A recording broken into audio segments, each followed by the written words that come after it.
En 1981, una cuadrilla de F-16 israelíes sobrevoló a muy baja altitud el desierto de Jordania y después de Irak para bombardear y destruir el reactor nuclear que Irak estaba construyendo con ayuda francesa en Osirak. Eso fue el final del programa nuclear iraquí, con ayuda francesa, por lo menos en ese periodo, hasta 1981. Previamente, los servicios secretos israelíes habían asesinado a un científico iraquí en París, habían destruido también un núcleo de reactor en Francia que se iba a enviar a Irak. Y esto fueron acciones, sobre todo el bombardeo, ¿no?, de esa incursión aérea y destrucción del reactor nuclear, fue objeto de condena por parte de una resolución del Consejo de Seguridad de las Naciones Unidas, es decir, que ni siquiera Estados Unidos vetó esa resolución.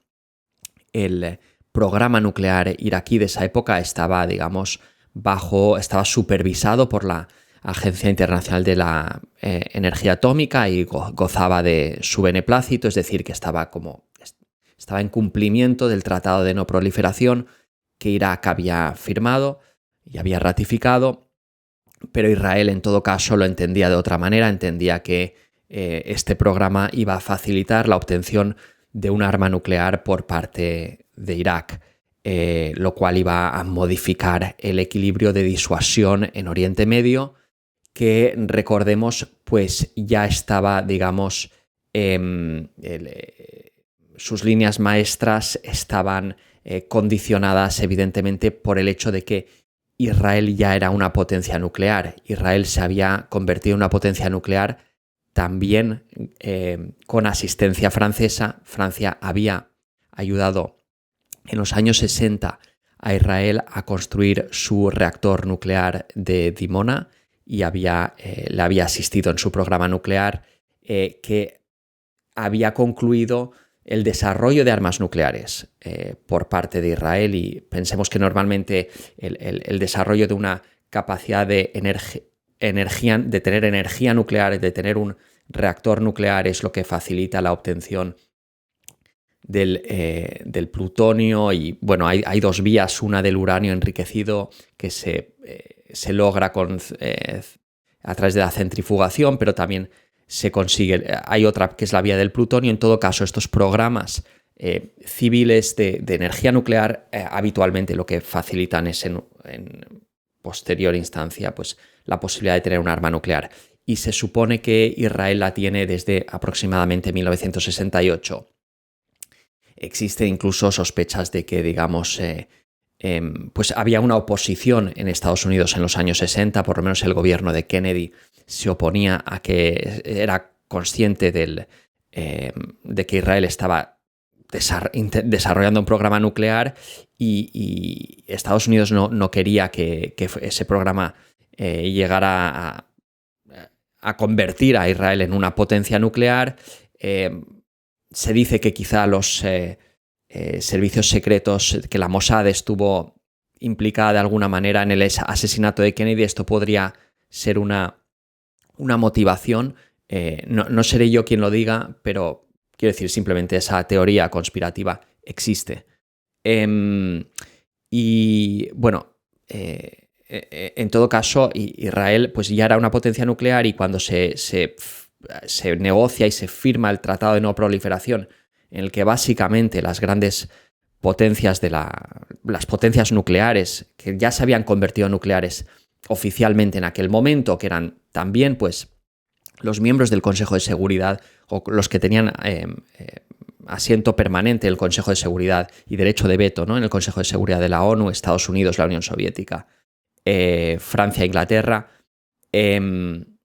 China no estaba en el Consejo de Seguridad en aquel momento porque estaba Taiwán, o lo que hoy sería Taiwán, es decir, el gobierno del Kuomintang, que había perdido la guerra civil en China y se había asentado en la isla de Formosa. Era el gobierno oficialmente reconocido de China, y lo fue hasta los años 70, ¿no? Pero China ya estaba obteniendo también en aquel momento pues, armas nucleares, ¿no? Es decir, las grandes potencias nucleares, también podríamos decir las que tenían ese papel en el Consejo de Seguridad de la ONU, pues ya eran potencias nucleares, negocian el acuerdo de no proliferación, porque la cosa se estaba yendo de madre ya en una escalada, una carrera para desarrollar más y más bombas nucleares y también métodos de entrega, ¿no? de disparar esas armas nucleares. Pues esto llevó al acuerdo de no proliferación, que básicamente se trataba de decir, bueno, las tenemos nosotros, que no las consiga nadie más, ¿no? Posteriormente, también India y Pakistán desarrollaron armas nucleares, ¿no? Y más recientemente Corea del Norte, ¿no? Y estas son las potencias nucleares a día de hoy, ¿no? Y los demás países pues han firmado el Tratado de No Proliferación. Y después está el caso de Israel, que Israel oficialmente no tiene armas nucleares.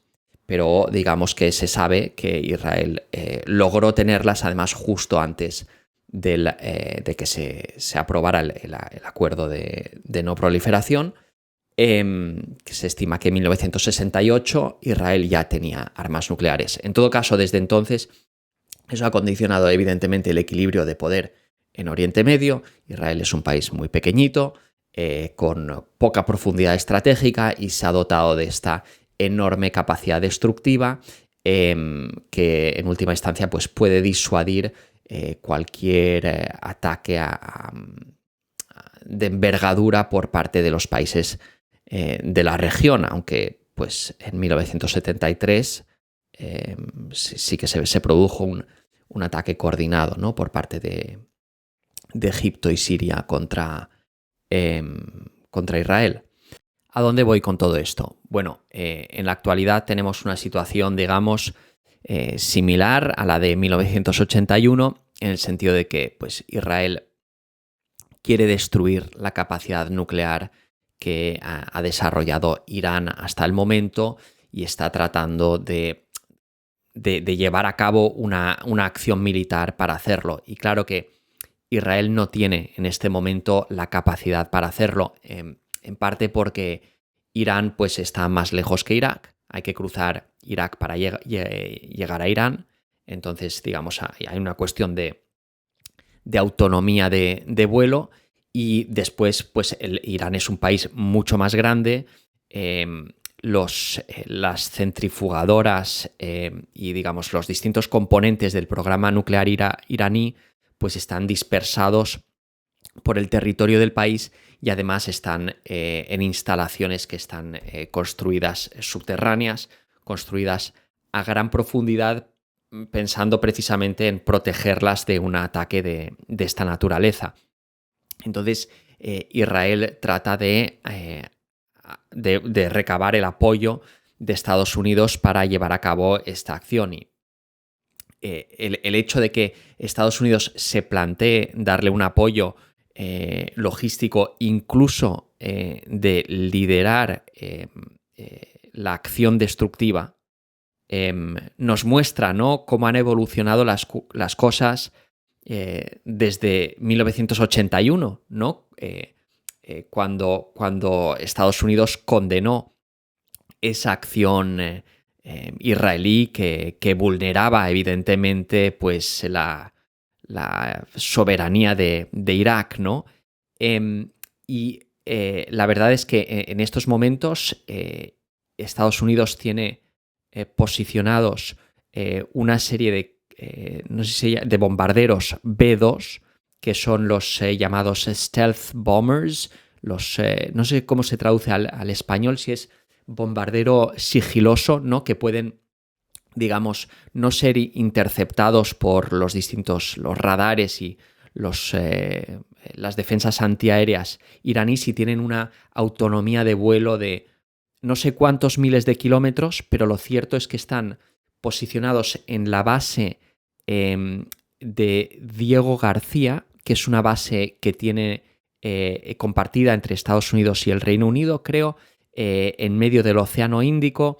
Están como a 5.000 kilómetros de Irán, 4.000, 5.000, no sé exactamente, pero la idea es que están a una distancia suficiente de Irán como para que la capacidad de misiles balísticos, pues que Irán no pueda llegar con sus misiles a donde están estos bombarderos.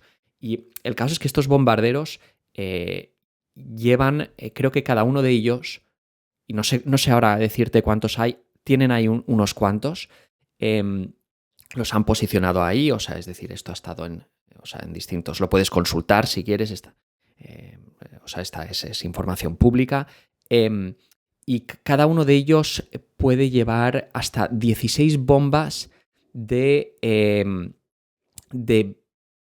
2 megatoneladas o 1.2 megatoneladas. Para que nos hagamos una idea, si no me equivoco, las bombas de Hiroshima y Nagasaki eran de 20 kilotones, perdón, el término es kilotones en español. Es decir, son bombas que cada una de ellas multiplica por un factor de 50 la capacidad destructiva de la bomba que destruyó Hiroshima. Y cada bombardero de estos puede llevar 16 de ellas. Esto es para que nos hagamos una idea del juego destructivo de capacidad destructiva en el que se está planteando la cosa. En todo caso, lo que pretende Israel, evidentemente, es que Estados Unidos utilice estos bombarderos para destruir estas instalaciones del programa nuclear iraní que están en profundidad, bajo tierra, en un montón de puntos distintos del país. Y Estados Unidos se ha estado hablando estas últimas semanas de si lo haría o no lo haría, ¿no? Y acaban de empezar unas negociaciones indirectas entre Estados Unidos e Irán, y lo que Estados Unidos ha puesto sobre la mesa, claro, son unos objetivos máximos por los que pretende, esto fue objeto de, digamos, esto apareció en un memorando de la administración Trump en febrero. Estados Unidos pretende que Irán renuncie a su programa nuclear, que lo desmantele, y aquí habría que decir que en cuanto a un programa nuclear de armas nucleares, Irán oficialmente no tiene uno. La Agencia Internacional de la Energía Atómica no considera que Irán lo tenga, y es más, el propio gobierno y sus servicios secretos de Estados Unidos tampoco consideran que lo tenga. Lo que sí que tienen es una capacidad de enriquecimiento de uranio que les coloca muy cerca de poder desarrollar un arma nuclear. Y además, en paralelo, pues Irán también tiene un programa o una capacidad de misiles balísticos de distintos niveles de alcance, pues muy potente, que viene desarrollando desde hace bastantes años. Por lo tanto, tiene, digamos, en ambas dimensiones tecnológicas, la del disparo, la de la entrega, ¿no? y la de la capacidad destructiva de la cabeza nuclear, pues si tiene un programa nuclear que le ha llevado a un nivel de enriquecimiento de uranio comprobado del 60%, que está muy por encima de los niveles que requeriría un programa, el programa civil, nuclear civil. Está muy cerca, por tanto, de tener la capacidad destructiva nuclear, y está muy cerca también de tener, pues tienen la capacidad de entrega de disparar a Israel, ¿no? Que en última instancia es de lo que es la cuestión aquí. Entonces decía, ese memorando de febrero de Estados Unidos determinaba que Estados Unidos iba a aplicar una política de presión máxima sobre Irán para que Irán desmantelara esa capacidad de centrifugación, creo que se sometiera a inspecciones y desmantelara su programa de misiles, y además dejara de dar apoyo a sus aliados o proxies en la región, que serían pues Hezbollah en el sur de Líbano y los hutíes a día de hoy, y también pues distintos grupos en Irak. Estas demandas o estas exigencias de Estados Unidos evidentemente son las exigencias de Israel, ¿no? Claro que Israel preferiría que Estados Unidos directamente entrara con los B-2 y atacara todas las instalaciones nucleares iraníes y básicamente preferiría que fueran a la guerra contra Irán y derrocase al régimen de Irán. Es decir, lo que Israel desea es la eliminación del régimen de los ayatolás de Irán como potencia hostil a Israel. Esto puede ir por la vía del cambio de régimen o, digamos, de la destrucción del país de tal manera que se le impida ser una potencia regional. Históricamente, Israel ha neutralizado así a sus principales adversarios, que, digamos, las potencias regionales que podían ser solidarias con la causa palestina o que no aceptaban, digamos, la resolución de la ONU por la que se creaba el Estado de Israel y no han aceptado posteriormente la ampliación de Israel en 1900, la ocupación de Gaza y de Cisjordania, etcétera, ¿no? Y principalmente, históricamente, estamos hablando de que pues, Egipto había sido el país con la mayor población y el país más hostil a Israel, el mayor enemigo, el país más peligroso para Israel. Se enfrentaron militarmente en 1967, venció Israel, se enfrentaron nuevamente en 1973, fue un empate, pero en 1979 se logró un acuerdo, los acuerdos de Camp David, mediados por Estados Unidos, por los que Egipto fue, digamos, eliminado como adversario de Israel en ese tablero geopolítico. Una victoria enorme para Israel. Supuso que, a cambio de la retirada de Israel del Sinaí, Egipto reconociese oficialmente a Israel y desde entonces, básicamente, pues Egipto ha estado recibiendo ayuda militar americana como parte del paquete de ese acuerdo, más o menos la tercera parte de la ayuda que recibe Israel. Entonces, desde el 79, básicamente, Egipto ha dejado de ser un problema para Israel y los problemas que han venido después han sido Irak e Irán.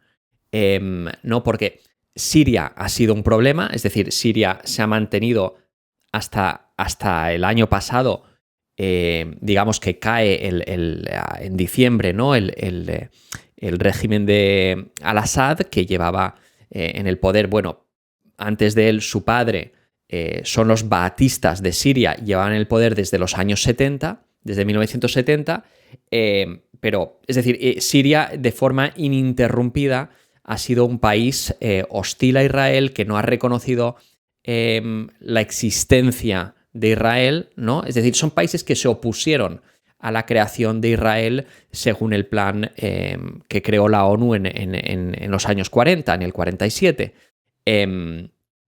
Desde entonces Siria no ha reconocido a Israel. Israel lleva ocupando parte de Siria también desde esa guerra de 1967, los Altos del Golán. Pero Siria, digamos que es una potencia menor, ¿no? Digamos, Irak ya es un país más grande, un país que tuvo aspiraciones a ser potencia nuclear, pero con Saddam Hussein pues tenía un ejército muy grande y era realmente hostil a Israel y podía ser un problema para Israel. Con la guerra, con la invasión de Estados Unidos del 2003, que Israel se preocupó mucho por conseguir que Estados Unidos fuera a llevar a cabo esa invasión, pues Irak fue eliminada como gran potencia o potencia regional hostil a Israel. Y la que quedaba, por tanto, ha sido Irán, ¿no? Hasta la actualidad, y en la política exterior de Israel está volcada en conseguir que que Estados Unidos ataque a Irán y desmantele ese régimen de los ayatolás que pues presta apoyo a sus proxies, ¿no? Aliados y agentes por delegación, así se considera desde Israel, aunque no, en fin, no está claro hasta qué punto actúan de forma más independiente o por lo menos actúan de forma autónoma por sus propias motivaciones. Serían Hezbollah en el sur de Líbano y los hutíes de Yemen, ¿no? Para entender Oriente Medio creo que tenemos que entender un poco cómo está estructurado a nivel etnorreligioso y a nivel etnonacional lingüístico y también cómo las fronteras heredadas de la ocupación europea después de la Primera Guerra Mundial vertebran, ¿no?, la realidad de los estados nacionales que se crearon después, ¿no? Entonces, y además de esto, pues tendríamos el factor de la geopolítica del gas y del petróleo y las conexiones con el mundo más amplio, ¿no? La influencia de Rusia o la Unión Soviética en su momento, de Estados Unidos y de los europeos. Pero si vamos por partes, ¿no? Aquí tenemos un mapa, étnico. En amarillo veríamos lo que serían árabes, ¿no?, que son la mayoría en Siria, Irak, Arabia Saudí, todos los países de la península arábiga y Egipto, ¿no? Arriba tenemos Turquía con una mayoría étnicamente turca y a la derecha tenemos Irán con una mayoría persa, pero también vemos que hay otros grupos. Y aquí, digamos, lo que nos sale reflejado es el grupo mayoritario en cada zona geográfica. Evidentemente, pues a un nivel más granular, pues veríamos un mapa todavía, un mosaico todavía más complejo, pero en Irán, pues ha sido históricamente un imperio, un país muy grande, en el que el grupo dominante han sido los persas, que hablan un idioma que es el persa, y en Turquía pues tendríamos a los turcos, pero Turquía, recordemos que históricamente, pues durante siglos gobernó a todos los países árabes que vemos debajo, ¿no? Y en la zona esa central lo que vemos en marrón, pues creo que son los kurdos, pero ahí también hay una gran parte de población armenia en estas zonas históricamente, ¿no? Y después tenemos a los azeríes, hay distintos grupos, ¿no? Y después esto, claro, se complica a nivel religioso, ¿no? Y entonces la fractura importante que existe a nivel religioso, la división es la que hay entre suníes y chiitas, ¿no? Aquí vemos, este mapa es bastante simplificado, en amarillo las zonas de mayoría chiita y pues las otras son principalmente sunitas, ¿no? Entonces, lo que vemos es que en Irán sí que pues tenemos una superposición, vamos a decir, de lo que son persas y son chiitas en su gran mayoría, aunque también en Irán pues también hay árabes en el sur y hay estos otros grupos, pero son chiitas. Y después, a nivel de dónde están los chiitas, correspondiéndose con lo que comentábamos hace un momento, pues es en Yemen, esta zona de Yemen, que es la zona históricamente más próspera, con más agricultura, es donde tienen su base los hutíes. Es el Yemen histórico porque la parte derecha de Yemen era el protectorado de Adén, es un territorio más desértico, pero esta es la zona de mayoría chiita en Yemen, donde tienen su base los hutíes, aliados de Irán, ¿verdad? Y en el sur del Líbano tenemos Hezbollah, ¿verdad? Que también, digamos, y Hezbollah es no solo un grupo terrorista o un grupo militar, sino que es también, pues, la institucionalidad política de los chiitas, de los árabes chiitas de Líbano, ¿verdad?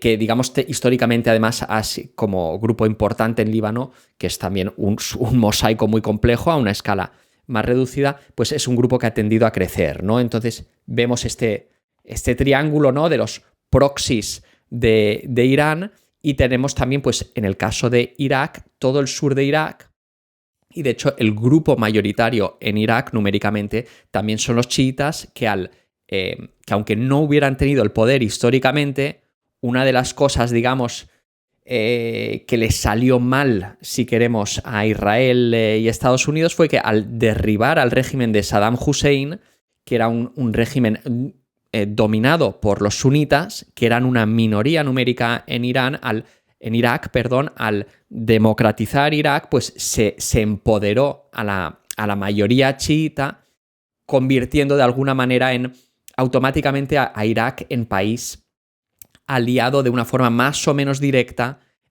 con Irán, ¿no?, en contra de lo que habría sido desde luego la voluntad de Israel, ¿no?, y de Estados Unidos. Pero Irak ha sido eliminado como gran potencia y es un país que ha tenido muchísimos años de guerra con los americanos y de guerra civil y de guerra con ISIS, y que trata de manejar unos equilibrios muy frágiles.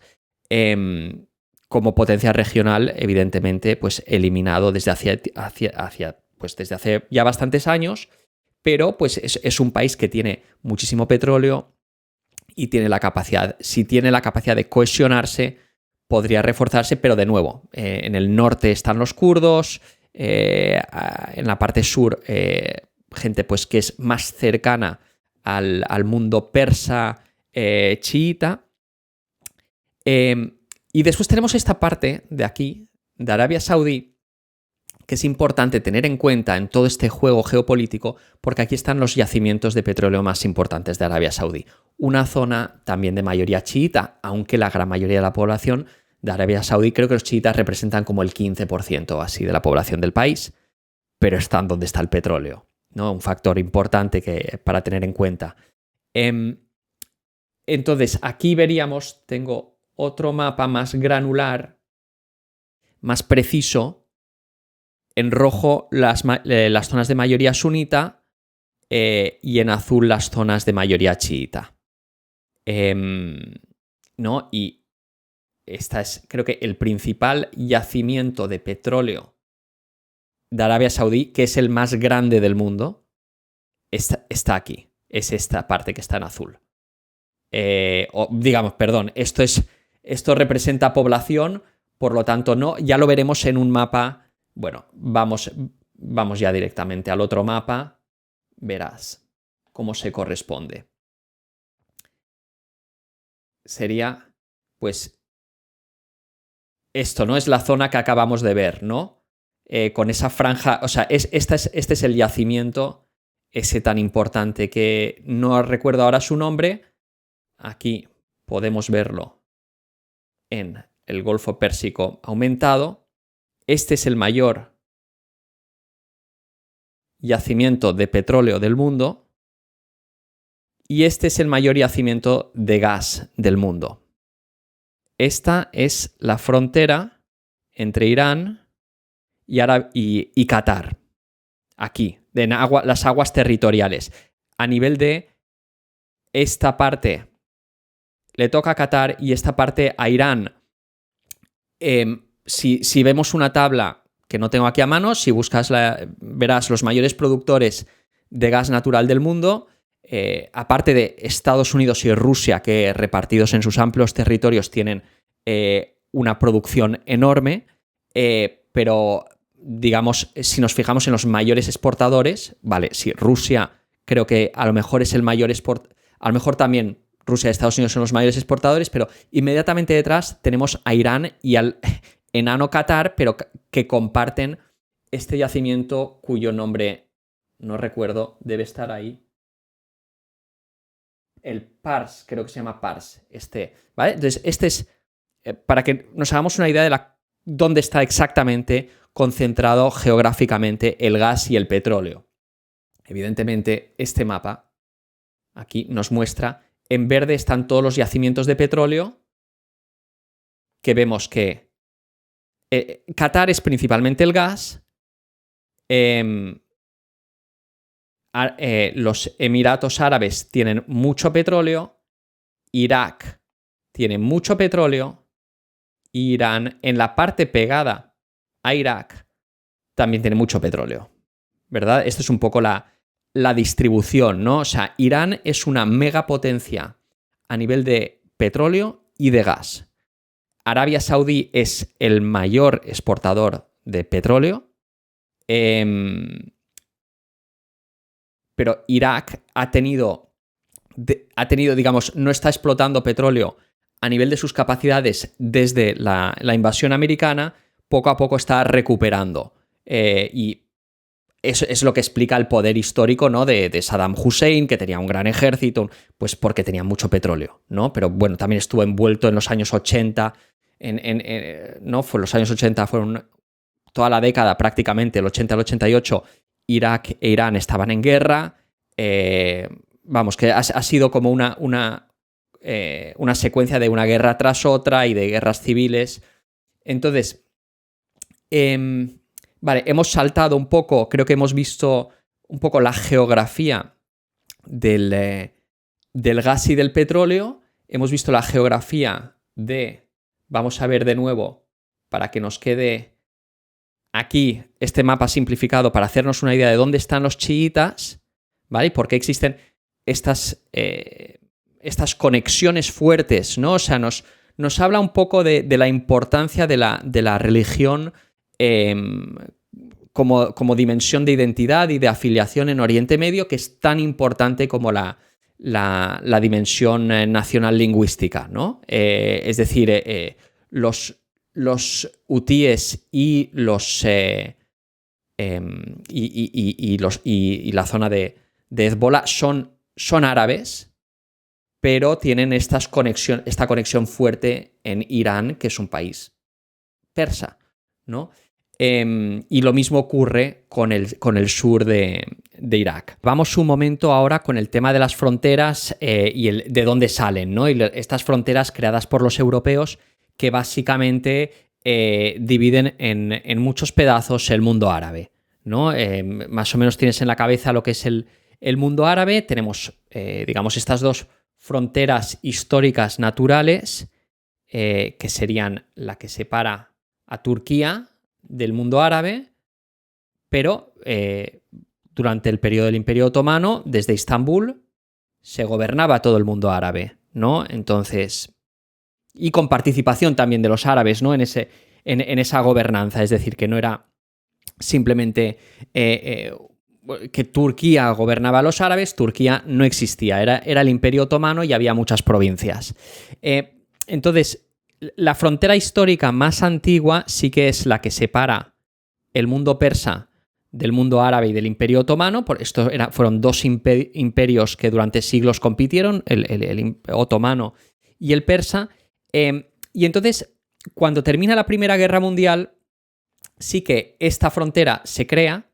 Hay una guerra de independencia turca que la modifica después, pero básicamente al terminar la Primera Guerra Mundial, los otomanos pierden, ganan los franceses y los ingleses, que proceden a crear lo que llamaron mandatos, que eran pues unas provincias que ellos iban a gobernar en virtud de la Carta de la Sociedad de las Naciones, que les otorgaba, digamos, el poder en esta región que se repartían, porque supuestamente pues, los pueblos de estas zonas no estaban suficientemente avanzados para autogobernarse. Entonces, la Sociedad de las Naciones les otorgaba estos mandatos, es decir, los franceses y los ingleses, que eran los que mandaban en la Sociedad de las Naciones, se daban a sí mismos estos mandatos, ¿no? Cuyo origen está en el acuerdo Sykes-Picot, que fue un acuerdo entre Francia e Inglaterra, secreto, durante la Primera Guerra Mundial, que básicamente creaba una línea de demarcación que iba más o menos así, y que decía lo que queda a este lado para Francia y lo que queda al otro para el Reino Unido. ¿Vale? Ahora, entonces, en 1922, este sería el mapa.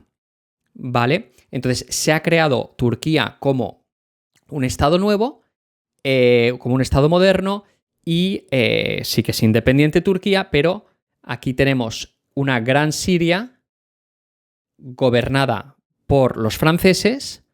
Aquí tenemos Mesopotamia, que viene a ser Irak.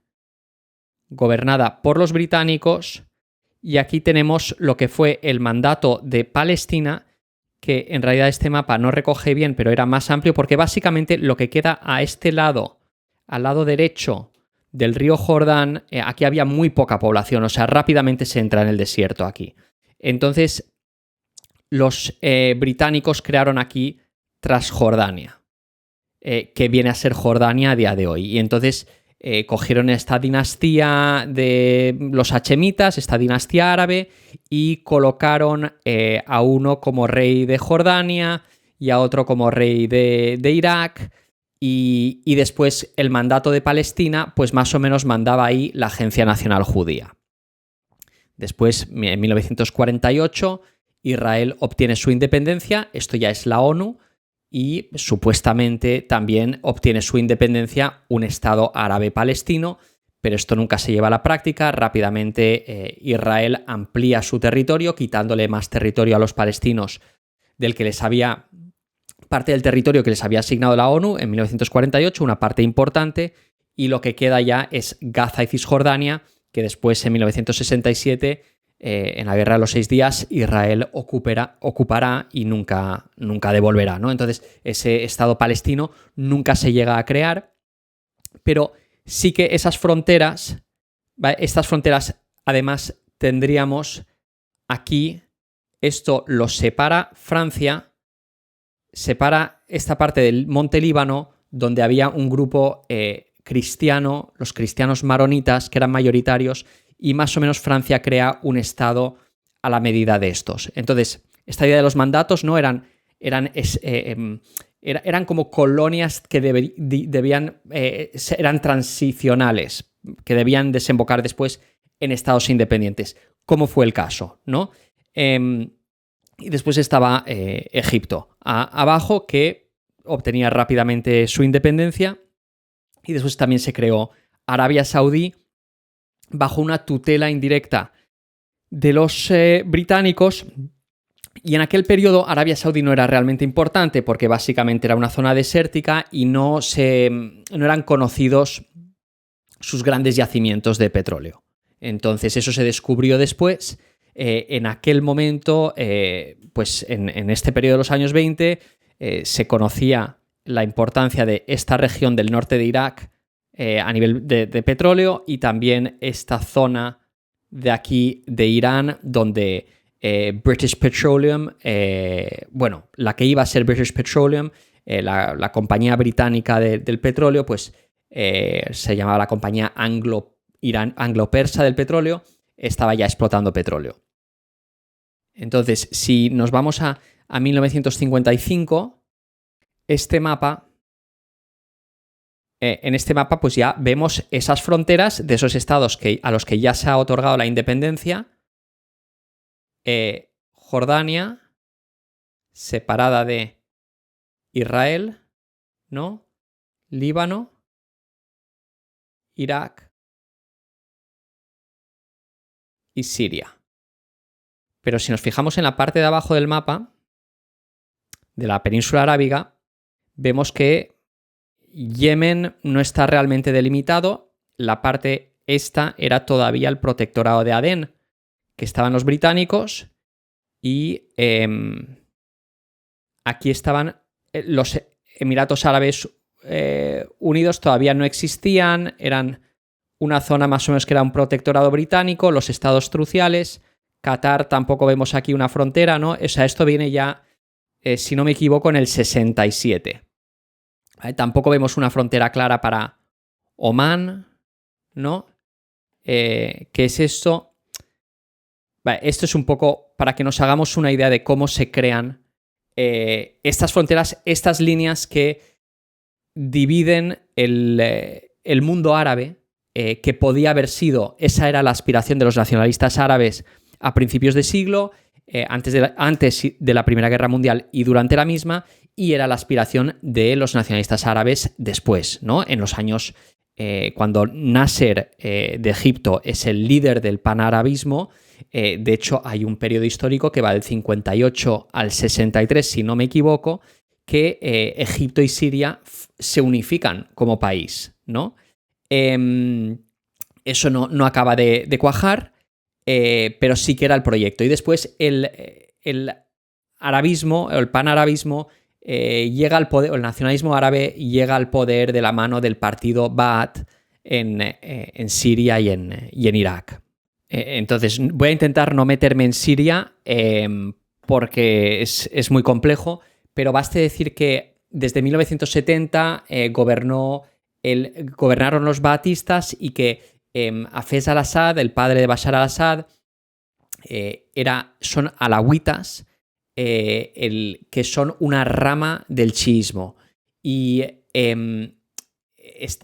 digamos que el clan baatista que ha gobernado Siria desde 1970 son alawitas, y se concentran en la parte, vamos a verlo, en este mapa, se concentran en esta parte, Latakia, esta parte de costera de Siria. Se ha hablado bastante últimamente porque la caída del régimen ha propiciado pues represalias, ¿no?, contra los alawitas, que digamos eran una minoría numéricamente, una minoría bastante pequeña de Siria, pero que habían ostentado el poder político y por lo tanto pues con su caída pues han venido en tiempos recientes las represalias. Pero sí que es cierto que el nacionalismo árabe, tanto en Siria como en Irak, había logrado, pues aunque fuera de forma dictatorial, sí que el poder, digamos, había tendido a dar cabida a las distintas identidades etno-religiosas de estos países, ¿no? O sea, que había más o menos apagado o logrado contener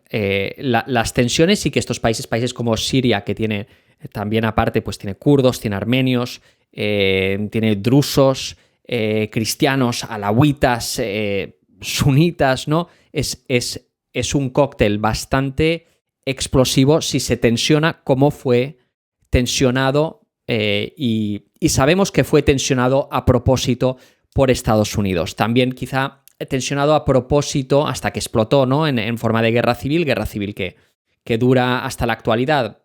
No sabemos si ha concluido realmente la guerra civil en Siria. Desde luego el régimen ha caído, pero no podemos decir a estas alturas que la situación vaya a ser de una estabilidad.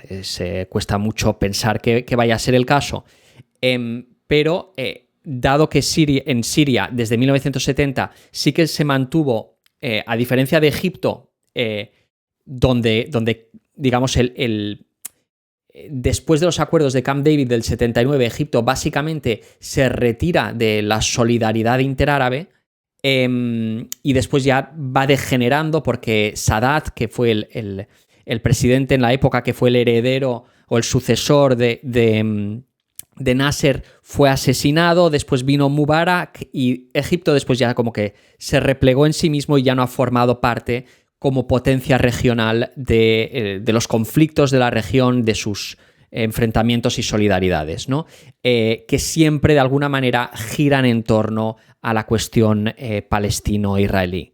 Entonces, Siria sí que pues se ha mantenido como país, Estado nacionalista árabe. También Irak es el mismo partido político del que sale al-Assad, del que sale Saddam Hussein en Irak, ¿no?, que gobierna hasta el 2003, cuando invaden los americanos. Entonces, lo importante que hay que retener aquí es que son partidos políticos, son regímenes autoritarios, pero están, digamos, liderados, gobernados por partidos políticos que tienen también personalismos a la cabeza de los mismos, ¿no? En el caso de Hafez al-Assad, después Bashar al-Assad en Siria y Saddam Hussein en Irak, pero son de corte nacionalista árabe, no tienen un componente de identidad religiosa, ¿no? Entonces, esta ha sido un poco la estrategia de Occidente y de Israel, ha sido como ir eliminando a sus adversarios uno por uno, fomentando las fracturas internas que pudiera haber en esas sociedades, ¿no? Entonces, siendo evidentemente la solidaridad del panarabismo el mayor peligro para Israel, ¿no? Porque la unidad de sus países vecinos en solidaridad con los palestinos, pues es lo que plantea un peligro, el mayor de los peligros, y ha tenido tanto éxito a la hora de ir eliminando, ¿no? como rivales para los planes sionistas, Israel y Estados Unidos en el mundo árabe, que finalmente la solidaridad con los palestinos ya no la ha dejado de liderar ningún país árabe y ha tenido que ser Irán, ¿no? En parte ya porque Siria, claro, quedó tremendamente... Primero fue Arabia Saudí, en realidad, cuando fue la guerra del Yom Kippur de 1973, también sabrás de la gran crisis del petróleo del 73, ¿no? O sea, hubo un embargo del petróleo por parte de los países de la OPEP, liderado, o sea, entre ellos Arabia Saudí, el mayor productor y exportador del mundo, en solidaridad, ¿no? con la causa árabe en esa guerra, y árabe-palestina, evidentemente. Y ese embargo, que llevó a un aumento brutal de los precios del petróleo, que creó toda una crisis de inflación en todo el mundo occidental, terminó con un acuerdo que llevó a cabo Henry Kissinger en 1974 con el rey Faisal o Fahd de Arabia Saudí, y el acuerdo consistía en que Arabia Saudí iba a gozar de protección americana, iba a vender petróleo en dólares, iba a denominar sus ventas de petróleo en dólares, y el gran excedente de dólares que iba a obtener los iba a utilizar, por lo menos en parte, para comprar deuda americana, para comprar bonos del tesoro. Y entonces, pues, de aquí nace el mercado de los petrodólares y los eurodólares, la financiarización de las economías, ¿no? en estas últimas décadas, pero es en este acuerdo, digamos, también Arabia Saudí es eliminado como potencial problema, ¿no? Para la solidaridad interárabe, intermusulmana, ¿no? Problema para Israel, ¿no? Y realmente Arabia Saudí sí que teniendo la llave del grifo del petróleo, pues podría ser un problema real. Aunque, claro, Estados Unidos no descartaría, ¿no? No descartaba una intervención militar si fuera necesario en aquel periodo, ¿no? O sea, Arabia Saudí no tenía la fortaleza de un país como Irán, porque tiene una población más pequeña, no tiene unas tradiciones estatales tan arraigadas. Y bueno, entonces, este fue el primer digamos, país de la coalición árabe, aunque tampoco estuvo implicado directamente Arabia Saudí. Creo que en la guerra de los 6 días sí que envió tropas, pero se quedaron en Jordania, o a lo mejor me estoy confundiendo y eso fue en 1948. No, creo que fue en la guerra de los 6 días o la del 73, no lo sé. No se implicó directamente, pero sí que llevó a cabo ese embargo de exportación de petróleo a Estados Unidos y a los socios europeos de Estados Unidos. Entonces, Arabia Saudí fuera de la ecuación en el 74, Egipto en el 79, Saddam Hussein depuesto y decapitado en el 2003, ¿no? Y en el 2023, Bashar al-Assad. ¿Qué queda? ¿No? Queda Irán. Entonces ahí es donde se está jugando la partida ahora.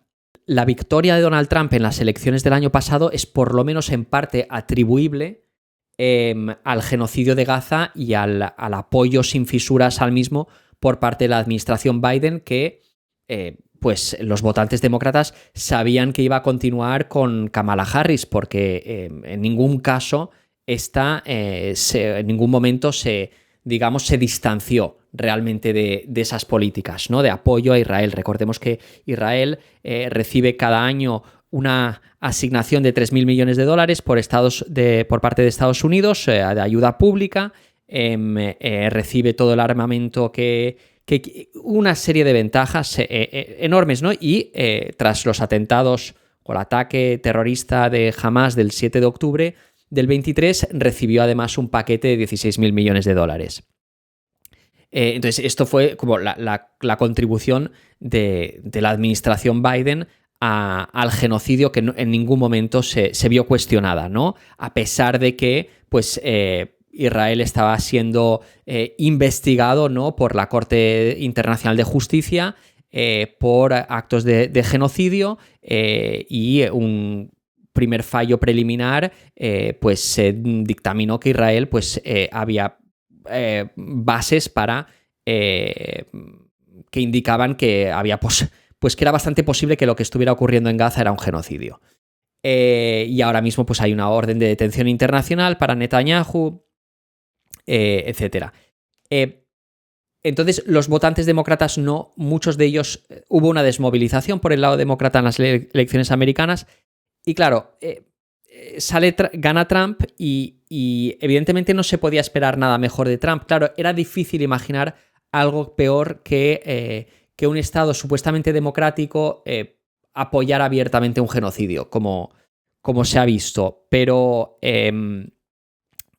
de Trump, pues, ¿qué cabía esperar? Pues nos lo indica, por un lado, cuál es su base de votantes, que es básicamente los cristianos evangélicos, que son 80 o 90 millones en Estados Unidos, constituyen la base de votantes, el grueso de los votantes, digamos, de alguna manera, sí, quizá el grueso, si no el grueso, una parte importantísima de los votantes del Partido Republicano son cristianos sionistas, están guiados por unas ideas religiosas que, para los más religiosos de entre ellos, indican que, pues, cuanto más fuerte sea el Estado de Israel, más cerca estamos de la segunda venida de Cristo y de la ascensión al cielo de estos cristianos. Esto es así, o sea, son profecías bíblicas que interpretan de esa manera, y esto tiene un peso muy, muy grande. También lo tiene, evidentemente, el lobby y quien financia las campañas. Y ya se había visto, digamos, que la principal donante o los principales donantes de Donald Trump en su victoria del 2016 fueron Sheldon y Miriam Adelson, este magnate del juego, de los casinos de Las Vegas,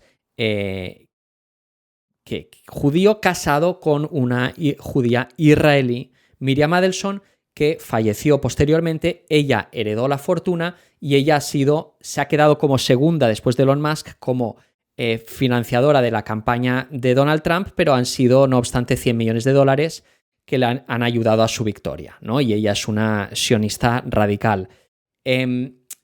Entonces, ¿qué otros indicios teníamos sobre cuál iba a ser la política? Pues evidentemente, pues la gente que ha colocado en los puestos clave de política exterior, sobre todo pues, el secretario de Defensa, que es un sionista evangélico, el secretario de Estado, que también es un sionista neoconservador, también el asesor de Seguridad Nacional, ¿no? Estoy hablando de Marco Rubio, de Peter Hegseth y de Mike Waltz. Llega al poder esta gente y recordemos, claro, está el lobby, ¿no? Y claro, cabía pensar que a lo mejor Trump iba a ir en otra dirección porque, pues, de alguna manera el lobby israelí y el Estado profundo neoconservador en Estados Unidos son dos cosas difíciles de desenredar.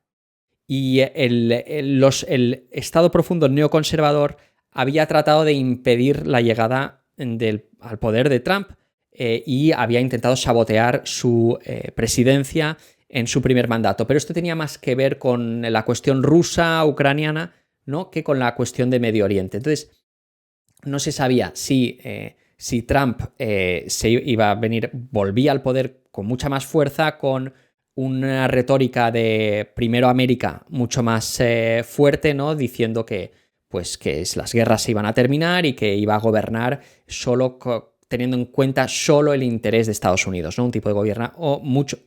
Una forma de gobernar mucho más nacionalista, en la que es difícil pensar que eres nacionalista pero a favor de otro Estado, que es Israel, ¿no? Entonces ahí había como...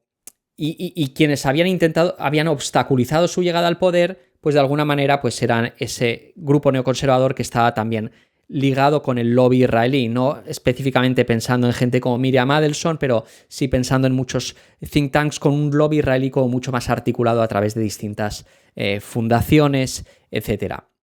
Y una, digamos, progresía más ligada al Partido Demócrata, que está en los medios de comunicación, que está en el mundo académico, pero que son muy sionistas también. Entonces, se pensaba que quizás, algunos pensaron que quizás Donald Trump haría las cosas de otra manera, también a tenor del hecho de que a quien colocó inmediatamente para liderar las negociaciones en Oriente Medio, o entre Israel y Hamas, fue a este hombre Steven Witkoff, que es un hombre que sale del mundo es un emprendedor del sector inmobiliario de Nueva York, como el propio Donald Trump, una persona ajena a la política hasta la actualidad y una persona que es leal a Donald Trump, quien lo ha colocado ahí porque piensa que es un muy buen negociador, me parece que eso está por ver, y básicamente alguien que no le va a engañar, alguien que no está ligado a las otras estructuras políticas del mundo neoconservador del que hablaba, del Estado profundo, como sí lo puede estar un Marco Rubio o un Stephen Waltz, ¿no? O Mike Waltz. Mike Waltz, bueno. Entonces, el acuerdo de la tregua que se inicia justo antes de que Trump asuma el poder en la Casa Blanca, lo negocia Steven Witkoff, que parece que le habló fuerte a Netanyahu, ¿no? Le paró los pies y le obligó a acordar esta tregua con Hamas, en la que se liberaron, pues creo que aproximadamente a la mitad de los rehenes, pero que después no ha pasado a su segunda fase, ¿no? Y he de decir que en un principio se habló mucho de este hombre, de Steven Witkoff, como con esperanza, o sea, desde por lo menos la gente que ha sido crítica con el genocidio de Gaza y la política de apoyo por parte de Estados Unidos a la política israelí. Pero una vez Steven Witkoff hizo su primera entrevista, y además a este hombre Trump le ha dado más protagonismo porque lo ha colocado también al frente de las negociaciones con Putin. Entonces es una persona que no tiene experiencia política, y no quiero decir que esto en sí sea malo, pero el problema, como se ha visto, y a mí francamente yo tenía esperanzas con este hombre porque esos primeros indicios, se había alcanzado esa tregua en Gaza y después se iniciaban las conversaciones con Rusia, daban que pensar que quizá este iba a ser la voluntad de Trump representada a través de esta persona, iba a ser una fuerza de paz en el mundo, ¿no? Pero después de verlo entrevistado por largo y tendido por Tucker Carlson, fue la primera gran entrevista que dio, y la mitad de la entrevista, como una hora, dedicada a la cuestión de Oriente Medio y la otra, la de cuestión de Ucrania, pues claramente este hombre no sabe mucho de historia, no sabe mucho, me imagino que sabrá muchas cosas del mundo inmobiliario de Nueva York, pero no parece intelectualmente equipado para entender la complejidad y la profundidad de los problemas que existen en esa parte del mundo, sus distintas dimensiones. No parece tener los conocimientos, y por mucho que sea buen negociador, pues es difícil que las cosas salgan bien. Y de todas formas se vio muy claramente en esa entrevista cuáles eran los focos de su preocupación, que eran básicamente satisfacer a Israel, que necesitan pues tener acuerdos con los países de la región, y digamos que los palestinos son simplemente un obstáculo para la normalización de la vida de Israel en la región. Por decirlo de una forma bastante sencilla, no hay mucho más que esto. Entonces, claro, quienes esperábamos de Estados Unidos con Trump una política más realista y más nacionalista, que para Oriente Medio hubiera significado un mayor distanciamiento con Israel y una mayor voluntad de que hubiera estabilidad en Oriente Medio, quizá Estados Unidos pudiera ser beneficiario de esa estabilidad, en lugar de verse envuelto en guerras permanentes y costosas y tener una relación adversarial, ¿no? con los países de la región y con los musulmanes del mundo en general. O sea, son cosas que no convienen a Estados Unidos ni a nivel de poder blando ni a nivel de poder duro. Y a la humanidad no le convienen, ¿no? Y menos le convienen a los habitantes de esa región del mundo.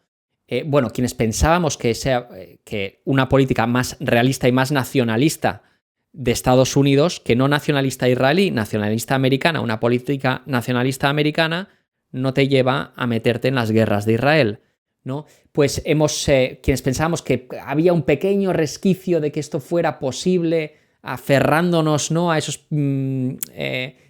pequeños indicios, ¿no? Que eran, evidentemente, sabíamos, ¿no? Que si te fijas en quién paga la campaña, si te fijas en de dónde viene la base de apoyo de votantes, si te fijas y si te fijas en la gente que coloca en su administración, en los puestos clave, y después te fijas en el histórico, pues el histórico es bastante claro. Es decir, en la primera administración Trump, ¿qué hizo Trump? Cogió el acuerdo al que se había alcanzado con Irán, el JPCOA, el plan de acción conjunto integral, bueno, es el JPCOA, el acuerdo que habían suscrito Estados Unidos junto con Francia, el Reino Unido, Alemania, China y Rusia e Irán, para impedir que Irán desarrollase armas nucleares, a cambio de sí poder desarrollar un programa nuclear civil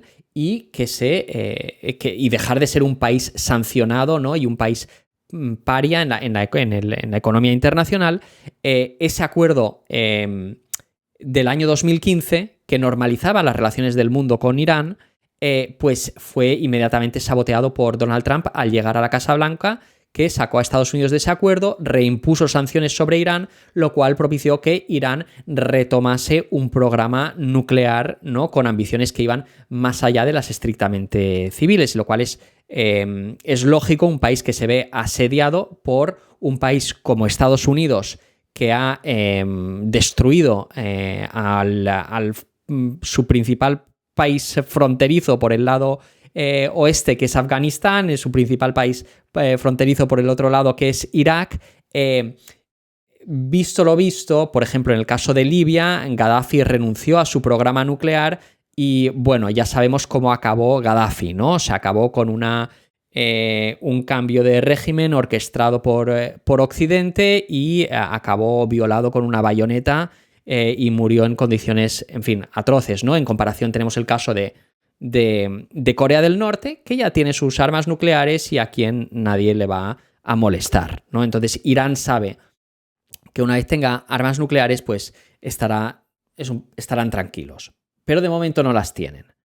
Entonces, ¿qué hizo Trump? Pues acabó con ese programa porque Israel lo que le estaba pidiendo con ese programa, con ese tratado, con ese acuerdo, sacó a Estados Unidos, reimpuso sanciones sobre Irán y eso llevó a que Irán reiniciara ese programa nuclear y además intensificara su apoyo a estos aliados que eran pues también el régimen de Bashar al-Assad en Siria, Hezbollah y los hutíes de Yemen.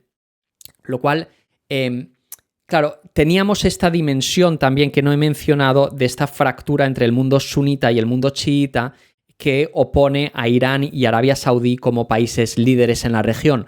El apoyo, digamos, el éxito en la guerra civil en Yemen de los hutíes llevaban a la formación de un gobierno de corte chiita con el apoyo de Irán que inquieta a Arabia Saudí porque pues, tiene sus propios chiitas que están más cerca de la parte de Irán, ¿verdad? Que podrían verse tentados de, pues quizá, sería una tendencia centrífuga en Arabia Saudí que es vista como un peligro, ¿no? Ahí latente para el régimen de Riad. Entonces, esto llevó a que pues, la Arabia Saudí apoyara a la otra parte en la guerra de Yemen y entonces también en Siria Arabia Saudí e Irán se han visto apoyando a grupos que estaban enfrentados entre sí, ¿no? Entonces, había un deterioro en los últimos años, ya bastantes años, de las relaciones entre Arabia Saudí e Irán y claro que Israel es beneficiario siempre como de estas tensiones, ¿no? Entre los distintos miembros o componentes de ese equilibrio de poder de potencias de Oriente Medio. Lo que pasa es que en los últimos años China y Rusia que han integrado a Irán en su órbita, ya a nivel de un juego geopolítico a una escala más grande, a escala mundial, pues Irán se ha convertido en un importante aliado para Rusia, suministrándole drones para la guerra en Ucrania. China tiene una relación de colaboración muy estrecha también con Irán, pero China además es una cosa que tienen en común Irán y Arabia Saudí, es que China es su mejor cliente. Y entonces eso, digamos que China como el mayor comprador de petróleo de Oriente Medio, de cada uno de los países de Oriente Medio y particularmente de Irán y de Arabia Saudí. Entonces ha estado en una situación especialmente buena para ejercer de mediador entre ambos países. También en lo que es la OPEP, pues también la OPEP se ha convertido en OPEP Plus, OPEP más, que incluye a Rusia, ¿no? Tienen intereses compartidos estos países exportadores de petróleo, Arabia Saudí, Irán, Rusia, como los mayores exportadores de petróleo, tienen intereses compartidos a la hora de regular el precio internacional del petróleo. Pero bueno, quien fue por lo menos a nivel formal mediador entre Irán y Arabia Saudí para ese acuerdo que permitió reanudar relaciones diplomáticas entre ambos países ha sido China, ¿no? Entonces ahora estoy como introduciendo un poco el aspecto de que aquí no solo, digamos, como factor externo a día de hoy el principal viene siendo Estados Unidos con su apoyo inquebrantable a los regímenes que haya en Israel, sino que también está el factor de que pues, China y Rusia están conectados con Irán, ¿no? Entonces, claro, en el primer mandato de Trump, Trump sacó a Estados Unidos de ese acuerdo. Además, ¿qué hizo? Asesinó al general Soleimani, que era una figura pública extremadamente importante en Irán, que era el líder de la Guardia Revolucionaria de Irán. Y lo asesinó precisamente en Bagdad con un misil que destruyó, creo que fue el coche en el que se estaba trasladando a una negociación con Arabia Saudí en la que hacía de mediador el primer ministro al-Mahdi, en aquel momento primer ministro de Irak. Aparte de esto, pues el primer gobierno de Trump reconoció la soberanía de Israel sobre los altos del Golán. Digamos, algo que es como totalmente contrario a... Nadie la ha reconocido. Israel lleva desde 1967 ocupando ese pedazo de lo que era Siria, pero nadie lo había reconocido legalmente. En su primer mandato, Trump lo hizo. Además, llevó la embajada de Estados Unidos de Tel Aviv a Jerusalén, reconociendo entonces también la soberanía de Israel sobre Jerusalén. Algo que también, pues, si nos atenemos a la resolución 181 por la que se creó Israel, ¿no? La resolución 181 de la ONU, Jerusalén tenía que ser una zona internacional. No tenía que ser ni para los unos ni para los otros, pero desde luego no tenía que formar parte del Estado judío y por lo tanto de ninguna manera podría ser su capital, ¿no? Aparte de eso, pues Estados Unidos orquestó acuerdos de reconocimiento de Israel por parte de países árabes que tradicionalmente pues, habían sido solidarios en esa solidaridad interárabe en el sentido de no reconocer y no mantener relaciones con Israel, algo que es un problema para Israel, ¿no? Porque tus vecinos no te reconocen, no tienes relaciones con ellos, no te relacionas con ellos, ¿no? Entonces vas a Eurovisión, ¿no? O participas en la Eurocopa de fútbol, pero no estás en Europa. Pero entonces los acuerdos a Abraham, primero creo que fue con los Emiratos Árabes Unidos, después con Marruecos. Esto también estaba relacionado con el reconocimiento del Sáhara Occidental como parte de Marruecos, pero bueno, estos acuerdos de reconocimiento, de establecimiento de relaciones diplomáticas de países árabes con Israel fueron el fruto del primer mandato de Donald Trump y tenía que continuar con Arabia Saudí. Eso se estaba negociando, pero bueno, vino el 7 de octubre del 2023 y dio al traste con todo eso, ¿no? Porque desde el principio del genocidio de Gaza, evidentemente se ha vuelto imposible para los países musulmanes o de mayoría musulmana y en los países árabes, o por lo menos los que tienen poblaciones importantes, digamos, de alguna manera, o sea, tener ningún movimiento de acercamiento a Israel, ¿no? Porque sus poblaciones no lo pueden aceptar.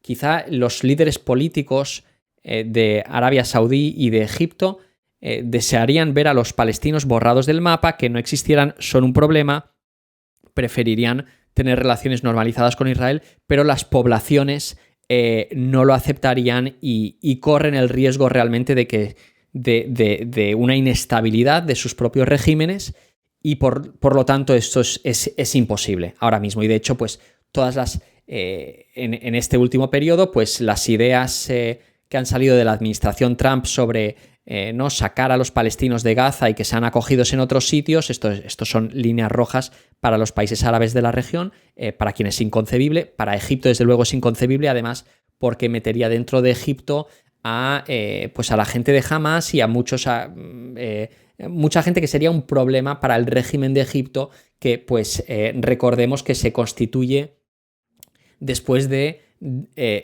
por un golpe de Estado que saca a los hermanos musulmanes del poder, que habían sido elegidos democráticamente, aunque habían llevado a cabo prácticas autoritarias después de ello, pero sí que habían sido elegidos democráticamente en el 2011, perdón, después de la primavera árabe, ¿no? Y la acampada de la Plaza Tahrir y la caída del régimen de Mubarak. Entonces, digamos que Hamas pues, está ligado a los hermanos musulmanes, que son un problema en Egipto, y Egipto pues, es una dictadura que trata como de impedir que lleguen al poder los hermanos musulmanes. Esta es su situación, entonces no puede coger a toda esa población de Gaza, sería la perdición, aparte de porque su propia población se rebelaría. Entonces esto no puede funcionar. Entonces la situación es la siguiente. La administración Trump llega al poder en un momento en el que Irán ciertamente como potencia regional se ha visto muy debilitado, porque en su enfrentamiento con Israel a lo largo de este periodo, desde el 7 de octubre, pues ha salido muy perjudicado Irán. Por un lado, sí que ha demostrado, disparando misiles que han llegado hasta Israel, que tiene la capacidad de golpear a Israel, pero si nos fijamos en la situación en Siria y en Líbano, pues vemos que Israel ha decapitado en una secuencia realmente impresionante, ¿no? Que nos habla de esa capacidad extraordinaria de la inteligencia de Israel, o de sus servicios de inteligencia, o de sus métodos de inteligencia, porque son múltiples, ¿no? O sea, son tanto electrónico-digitales como humanos, pero pues hemos visto que han asesinado a Hassan Nasrallah, ¿no? Que fue el líder de Hezbollah durante, creo que por lo menos algo así como 20 años, si no más. Han podido asesinar en un ataque contra la embajada de Irán en Siria a los líderes militares de la Guardia Republicana de Irán, la Guardia Revolucionaria de Irán, sus líderes, digamos, que hacían de puente para todas sus operaciones en Siria, Líbano y Yemen, atacando, ¿no? en ese ataque contra la embajada iraní en Damasco. Han podido asesinar a Yahya Sinwar, ¿no? el líder militar de Hamas en Gaza, y a Ismail Haniyeh, que si no recuerdo mal, creo que era el Día Nacional de Irán, que fue asesinado con un ataque de un dron en Teherán, el líder político de Hamas, con quien supuestamente Israel estaba negociando. O sea, imaginemos lo que hace Israel, ¿no? O sea, asesinar a los líderes políticos con quien está negociando. Y después yo tengo que decir que a mí el episodio del helicóptero que llevaba el primer ministro de Irán, Ibrahim Raisi, este helicóptero que desapareció en medio de en las montañas, en medio de la niebla, me parece, y donde murió, ¿no?, el primer ministro de Irán y su ministro de Asuntos Exteriores, en medio de todo este conflicto con Israel, me parece tremendamente sospechoso. Puestos a especular, me imagino que fueron los israelíes. No tengo ninguna prueba de ello. Y nadie, tampoco por el lado iraní han habido acusaciones hacia Israel, pero claro, yo creo que tampoco las habría, ¿no? Porque el desprestigio para Irán de que los servicios secretos israelíes te maten al primer ministro es muy bestia. Pero creo que Israel ha demostrado, ¿no?, una capacidad impresionante de hacer daño a nivel de las jerarquías políticas y militares, ¿no? Y después tenemos la caída del régimen de Bashar al-Assad, que debilita mucho a Hezbollah, porque Hezbollah se queda sin un puente terrestre por el cual se puede suministrar, ¿no? O sea, para llegar al sur del Líbano, antes, pues hasta la caída del régimen de al-Assad, digamos, la ayuda iraní a Hezbollah podía llegar atravesando Irak y Siria. Recordemos que Hezbollah ha tenido un papel muy importante en la guerra civil en Siria, dando apoyo al régimen de al-Assad frente a los rebeldes y a los extremistas islámicos del Frente al-Nusra y de ISIS. No vamos a entrar ahora en el enjambre de Siria porque ya estoy terminando el vídeo y sería demasiado enredado. Pero digamos que justo en el momento de la llegada al poder de Trump en Estados Unidos, Irán está en una posición muy debilitada porque pues, sus aliados regionales están debilitados. Solo quedan los hutíes en una posición, digamos, más fuerte, que han creado esos problemas de tránsito en el Mar Rojo y son, digamos, están atacando a Israel en defensa de los palestinos, ¿no? Y este es entonces el problema al que quiere hacer frente Estados Unidos o Donald Trump, o el problema que tiene delante Israel cuando Trump llega a la Casa Blanca.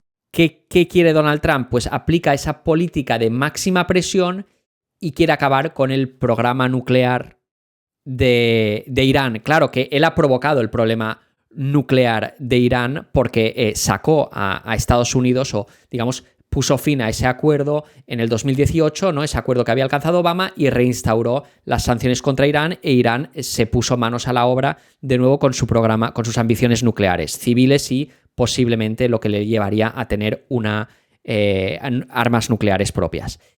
Entonces, le plantea este memorando del que hablaba al principio del vídeo, en el que dice, pues vosotros tenéis que desmantelar vuestra capacidad de misiles, vuestra capacidad nuclear, os tenéis que dejar supervisar y además tenéis que dejar de dar apoyo a Hezbollah y a los hutíes, por decirlo de una manera sencilla.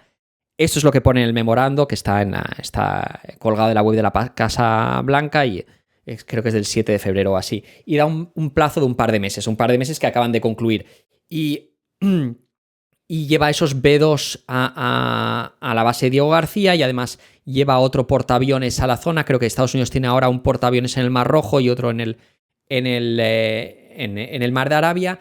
Y esos ataques contra los hutíes en Yemen, que después ocasionaron esa filtración, que se centró más la atención en la filtración, esa conversación de Signal entre distintos miembros del gobierno de Estados Unidos.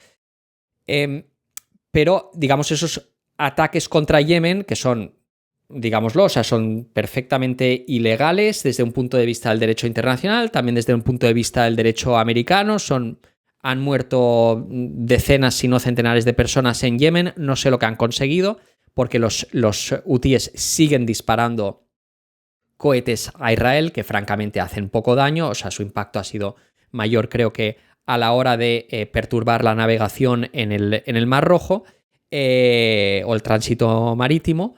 Pero bueno, ahí hemos visto esa política de máxima presión sin saber qué iba a pasar y muchos comentaristas a los que he estado siguiendo yo pues lo veían francamente negro, o sea, pensaban personas muy bien informadas veían muy mal esa situación de Irán porque si Estados Unidos ataca a Irán, pues Irán no es Irak, Irán es un país muy grande, Irán tiene unas capacidades militares muy importantes, puede atacar, digamos, a todas las bases americanas que hay en todo Oriente Medio. A los B2 que hay en Diego García no los puede atacar, pero a las bases americanas que hay todavía en Irak, en Jordania, en Siria, en los países del Golfo Pérsico, las puede atacar y le puede hacer daño a Estados Unidos ahí y puede hacerle mucho daño a Israel. Y además, cabe pensar que Irán tiene las espaldas cubiertas de alguna manera, no en una forma de una alianza sólida, pero sí que cuenta con el apoyo de China y de Rusia. Claro, hacer esto al mismo tiempo, por parte de Estados Unidos, al mismo tiempo que estás intentando negociar una normalización de relaciones con Rusia y una paz en Ucrania, un poco complicado. También creo que fue en febrero que se firmó ese acuerdo de largo alcance estratégico multidimensional entre Irán y Rusia. No llega a ser una alianza militar, no tenemos, digamos, una especie de artículo 5 de la OTAN por el que quepa suponer que Rusia actuará para proteger de forma directa a Irán, pero sí que Irán puede contar con el apoyo más bien indirecto de Rusia, seguro. Es decir, ni a China y a Rusia no les conviene que caiga el régimen de Irán y actuarán para impedirlo, estoy convencido de esto. Y todo esto tenía muy mala salida, ¿no? Porque si Israel lograba que Estados Unidos atacara a Irán con los B2 y que utilizaran el tipo de bomba que parece que son las nucleares, lo que tendrían que usar para realmente destruir esas instalaciones nucleares iraníes, claro, es usar armas nucleares, ¿no? Entonces yo ya aquí no sé lo que es difícil especular con la reacción de Rusia y de China en una situación así. De momento, parecía que pues, Estados Unidos en ese memorando daba 2 meses y ahora parece que pues, han empezado unas negociaciones entre Irán y Estados Unidos. Afortunadamente, en realidad este vídeo lo hacía un poco con la motivación de lo que me motivaba a hacerlo. Sabía que desde hace tiempo quería hacer un vídeo hablando de todo este tema y lo hago en un momento en el que pues parece haber más motivo para la esperanza que hace un par de semanas, porque se han iniciado esas negociaciones y da la impresión de que Estados Unidos ha renunciado de entrada a exigirle a Irán esas exigencias de máximos, que era que dejara de apoyar a sus aliados en la región o que desmantelara su capacidad de misiles. No era esperable de Irán que fuera a aceptarlo. Entonces abocaba a una guerra si Estados Unidos insistía. De hecho, sabemos que Netanyahu, que fue hace 10 días en la Casa Blanca, fue ahí convocado por Donald Trump y se entiende que básicamente fue ahí para que Trump le dijera, mira, no vamos a atacar a Irán. Y se entiende pues que Estados Unidos sí que le está ofreciendo esa cobertura incondicional a Israel a nivel diplomático, a nivel de apoyo militar directo, a nivel de apoyo económico, etcétera, etcétera, pero no va a dejarse arrastrar a una guerra con Irán. Es lo que parece ahora mismo. Pero esas negociaciones no han hecho más que empezar. Sabemos también que Arabia Saudí se está posicionando más cerca, los países árabes están de alguna manera apoyando a Irán en esta cuestión, lo cual es es realmente novedoso. Estoy hablando de pues, Qatar, Arabia Saudí, creo que los Emiratos Árabes también. Tradicionalmente estos son países que son hostiles a Irán, sobre todo Arabia Saudí y los Emiratos Árabes. Y bueno, lo que estoy diciendo sobre esa reunión entre Trump y Netanyahu en la Casa Blanca y digamos el consenso que más o menos parece haberse alcanzado dentro de la administración de Estados Unidos, que parece bastante esquizofrénica porque no está bien coordinada, no tiene una estrategia clara y a veces unos dicen una cosa y otros dicen otra, pero salió un artículo extenso en el New York Times el otro día, hace 4 o 5 días, en el que se detallaban las disquisiciones internas de la administración Trump, al parecer con fuentes bastante internas, bastante buenas, y parece que esa es la dirección que toma ahora el asunto. Es decir, que hay unas negociaciones que empiezan de forma muy tímida, que podrían desembocar en algún tipo de acuerdo, pero lo que sí que parece es que Estados Unidos, de momento, por lo menos, renuncia a ser completamente el títere de Israel. Veremos. Bueno, amigos, este es el vídeo más largo que he hecho hasta ahora. Es 1 hora y media. Te pido disculpas y te doy las gracias si has llegado hasta aquí. Y te pido también un me gusta. ¿Por qué no? Porque ya puesto, si has aguantado todo esto, ya me puedes poner un me gusta. Incluso le puedes dar a la campanita si quieres para no perderte otros vídeos que haré también sobre este tema, que habrá que seguir de cerca porque es uno de los grandes temas, la forma de la que el conflicto palestino-israelí irradia, digamos, como si fueran círculos concéntricos, toda la estabilidad de nuestro mundo, primero a nivel de lo que está a su alcance más inmediato en los países vecinos, pero también sus ramificaciones acaban conectando, ¿no?, con las grandes placas tectónicas de la geopolítica mundial y las tensiones que se articulan entre ellas. Y nada más. Muchísimas gracias por tu atención y nos vemos en el próximo, si Dios quiere. Inshallah. Venga, chao, chao.